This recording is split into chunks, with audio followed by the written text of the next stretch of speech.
प्रितम दादा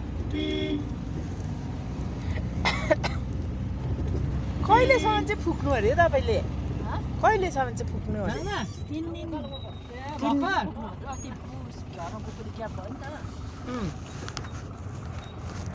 आमा उयो भाउजूहरूलाई त अस्ति धने दादाहरू खसेको कसले पनि भनेन अरे अघि तल घेवामा सुनेको अरे उहाँको रूपा भाउजूहरू जाने थिए नि भन्छ शशीले भनेन प्रितमले भनेको त्योहरू त कहाँ बोल्छ मसँग भन्दै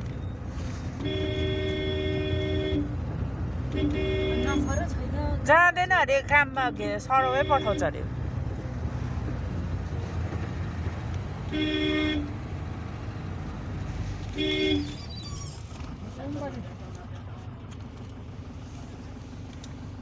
अहिले पनि नितेश भोलि 2टा सिट ल